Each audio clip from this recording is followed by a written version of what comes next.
à peu près 90% des enfants qui naissent avec une surdité ont des parents entendants.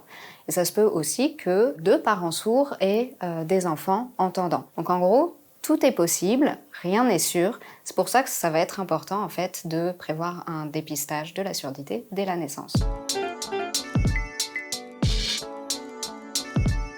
Bonjour, je suis Claire Moussel, directrice générale de l'AKEPA provinciale, l'Association du Québec pour enfants avec problèmes auditifs. Utiliser la langue des signes avec son bébé retarde le développement de son langage. Faux, et au contraire, ça peut vraiment soutenir le développement de son langage et le renforcement du lien avec ses parents. L'important, en fait, ça va être d'utiliser les signes en même temps qu'on parle à son enfant.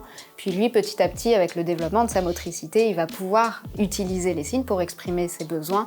Et on va se le dire, ça va vraiment diminuer beaucoup les frustrations. Finalement, l'enfant, il va juste aller vers ce qu'il y a de plus simple pour communiquer avec son parent. Si un enfant entend, il n'est pas sourd. Alors c'est faux. Il n'y a pas une surdité, il y a différents types de surdité, il y a différents degrés de surdité, de légère jusqu'à profonde. On peut apprendre la LSQ et le français en même temps. Vrai, par exemple pour les enfants CODA, donc les enfants entendants qui ont des parents sourds, leur langue maternelle, ça va être la langue des signes, la langue de leurs parents. Puis ils vont apprendre le français en dehors de leur sphère familiale, donc à la garderie, au CPE ou avec les grands-parents par exemple. Donc oui, c'est tout à fait possible. Les enfants sourds ont des retards de développement. Alors c'est ni vrai ni faux. En fait, c'est pas la surdité en tant que telle qui entraîne des retards, c'est le fait de pas savoir qu'il y a une surdité. Un appareil auditif ou un implant permettent de retrouver une audition parfaite. C'est faux, c'est extrêmement variable. Même si les technologies sont de plus en plus performantes, elles sont pas toujours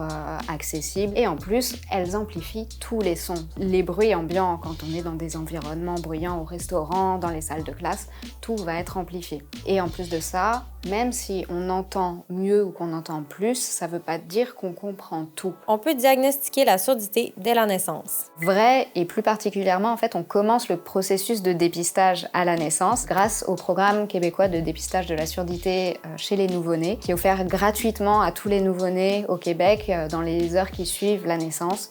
C'est rapide, c'est indolore, et ça permet justement de diagnostiquer une éventuelle surdité à l'âge de 3 mois au plus tard, et donc mettre en place ensuite toute l'intervention précoce qui serait nécessaire.